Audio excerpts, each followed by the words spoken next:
অশ্বিনের শারদ প্রাতে জেগে উঠেছে আলোক মঞ্জির। ধরণীর বহিরাকাশে অন্তরিত মেঘমালা, প্রকৃতির অন্তরাকাশ জাগরিত জ্যোতির্ময়ী জগন্মাতার আগমন বার্তা। আনন্দময়ী মহামায়ার পদধ্বনি অসীম ছন্দে বেজে ওঠে। রূপলোক ও রসলোকে আনে নবভা মাধুরী সঞ্জীবন।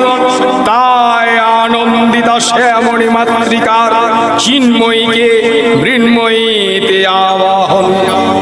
আজ চিত্তশক্তি রূপিণী বিশ্বজননীর শারদ স্মৃতিমণ্ডিতা প্রতিমা মন্দিরে মন্দিরে ধ্যান বোধিতা। মহালয়া, শরতের দীপান্বিতা অমাবস্যা, মহা পুণ্যতিথি। পিতৃপুরুষের আশীর্বাদ এখন শতৎসারিত। এই তিথিতে পৃথিবী হয়ে ওঠে মহা আলয়। এ সময়ে তাদের দেবজনের পথ আলোকিত বলেই এই তিথি মহালয়া। তাদের উদ্দেশ্যে নিবেদিত 3 দর্পণের শেষ দিন।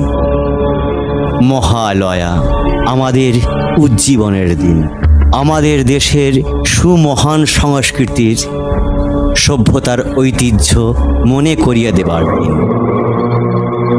পূর্বকল্প অবসানের পর প্রলয়কালে সমস্ত জগৎ যখন কারণ সলিলে পরিণত হলো, ভগবান বিষ্ণু অখিল শক্তির প্রভাব সংযত করে সেই কারণ সমুদ্রে রচিত অনন্ত শয্যা পরে যোগ নিদ্রায় হলেন অভিভূত।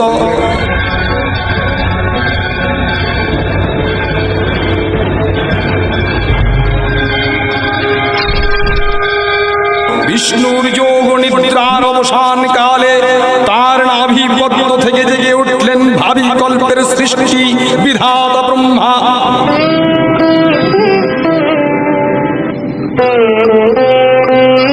কিন্তু বিষ্ণুর কর্ণমূলজাত মধুকৈটা অসুরোদয় ব্রহ্মার কর্ম বিনাশে উদ্ধত